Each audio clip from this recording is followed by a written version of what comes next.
Right, I'm here with Jack after another great performance tonight. Jack, obviously you had a couple, roadblocks, let's call them, in the last couple of fights, but what performance tonight, winner by TKO, talk to me about the fight. Yeah, to be honest, I just wanted to go in there and show what I can do, really. Like, I mean, the last couple of fights I haven't been able to do that, mainly because my opponents have stopped it, don't get me wrong, but it was about going in there. That one was for me. I was like, do you mean it was a couple of pull-outs, blah, blah, blah, went up a weight class. But, like, don't get me wrong, he'd only had one fight, but I knew he was going to be big, aggressive.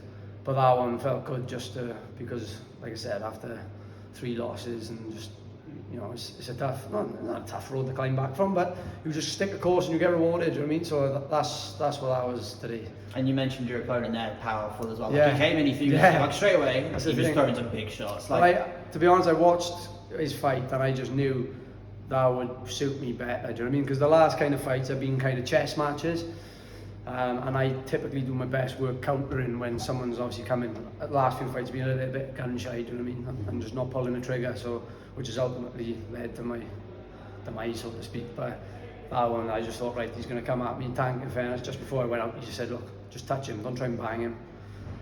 And I'd done that for a bit, and then when the takedown presented itself, I took it, and I knew I was going to be better on the floor. So yeah, just buzzing, man. And when you do have a couple negative results, let's say, and you do get a win, and not just a win, but a win where you properly can show off a little bit and you get the finish, exactly. The confidence must be straight through back. Oh, 100%, 100%. And to be honest, I never really dipped, do you know what I mean? Obviously, subconsciously it will just because of results, but the main thing I look at is just performing, do you know what I mean? And there's fights where I've won, but necessarily haven't performed as good as some losses sometimes. I mean, and for me, it's like, especially at amateur, it's about just going in there, performing, doing what you do in the gym, and winning's a byproduct of that most of the time. Sometimes it ain't. Like my last fight back against Kato on Meltdown in April, I took it on a week's notice. I came in, I know that's no excuse, but I came in probably fresher than I did when I fought back in March. And it was a close fight, performed better, and my coach was happy, and that's all I really care about, to be honest with you. Obviously, you care about the result, but it almost felt like you care about a short term. Yeah, exactly. And I know I see the bigger picture. Do you know what I mean? I'm not just going to sulk and sit around and feel sorry for myself. He's like, right, picked up a couple of losses. What are you going to do? Do you want to sit down and fucking cry about it, or do you want to get back on the horse? And that's what I done tonight. And one thing Brett always says, well, I think Scott says it as well, but it's just one of those things where if you lose an amateur, that all goes away when assuming you are planning on turning pro in the future, that all goes away. It's all in that exactly, and that's the thing. And I was just speaking to a couple of the boys there now, and just saying like I said, at amateur, it's almost better to get your losses out the way early, because then you climb up, you're like 8-0 or whatever, you've got a good record, you've got further to fall then, you know. So obviously I've got the losses out the way now, and it's almost like even more dangerous because you've got nothing to protect, really, nothing to lose. I've been lost.